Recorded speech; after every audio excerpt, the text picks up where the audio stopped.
Your perfectionism, your need to control the outcome, is limiting your growth. I know that because that's exactly what I've been living through. Hi, I'm Nora. I'm a recovering perfectionist, an ex-overachiever, and someone who's learning to let go of control and trust her creative flow again. Painting has always been something I've loved. It's one of the few things that truly just shut my mind off. It helps me relax. It helps me tap into this softer, free, intuitive, whimsical part of me. Obviously, as you will see, I don't have the skill knowledge to paint like a pro. I'm really just winging it completely. You're gonna see a lot of random strokes, uneven blending, really random composition that will make you question, things. But honestly, that's the freaking point. Art doesn't need permission to be art. It doesn't need to meet anyone's standards, for that matter. This painting has been sitting unfinished for months. I started it back when I was working as a travel nurse in Victoria.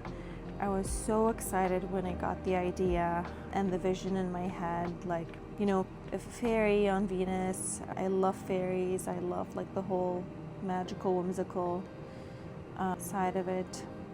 I even asked ChatGPT to design the concept for me, and when I saw it, it was so beautiful that instead of inspiring me, it actually intimidated me.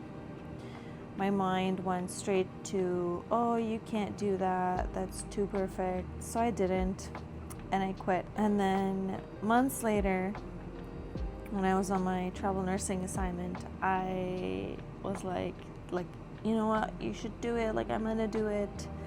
I can do it. I'm very much capable of painting like that. I kind of started selling myself that narrative. So I went to Dollarama, I bought the supplies, and I got that instant dopamine hit of yes, I'm achieving the goal, I'm achieving the vision, I'm doing what I told myself I'm gonna do. And the great thing about that dopamine hit, that it was sufficient enough for me to feel that I've accomplished that task, that I just kind of let it go and just left all the supplies and left the canvas empty without any attempt. And then day by day, I just kind of slowly started sketching with so much hesitation, knowing, having that image that ChatGPT created in my mind of that's the goal, that's what I'm trying to accomplish. And so, as you kind of see in the image, by the time I got to painting, all I painted was just the blue streak, and I quit because it was so frustrating. It was just, I was attaining a perfectionism. And as I was painting it, I stopped because of how much hesitation I had, how much fear I had that I would ruin my own painting. Why? Because it didn't match, it wasn't going to match the standard that I had in my head, that perfectionism.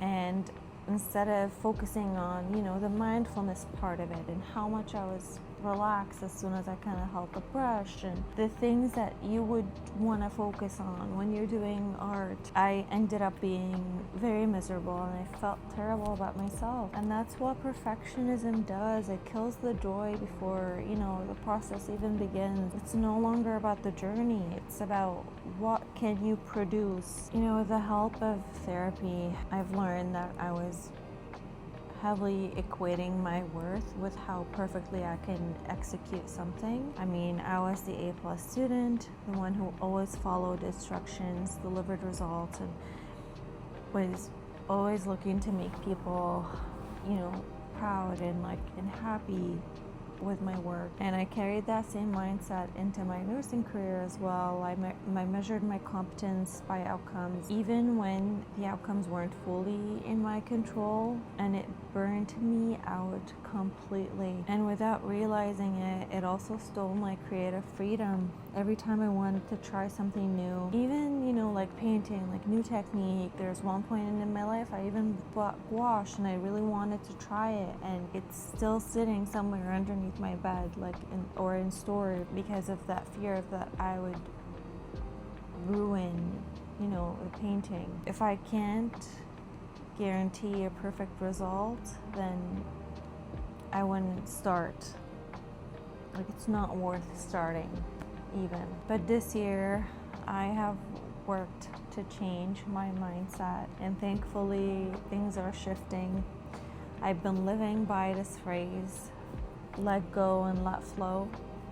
So I decided to try again today with this painting attempt again. And this time the plan is not to make it perfect, not with expectations, just to create, just to try. And it wasn't smooth. I got frustrated again. I doubted myself. I started, that inner dialogue of like, oh, you should have learned painting.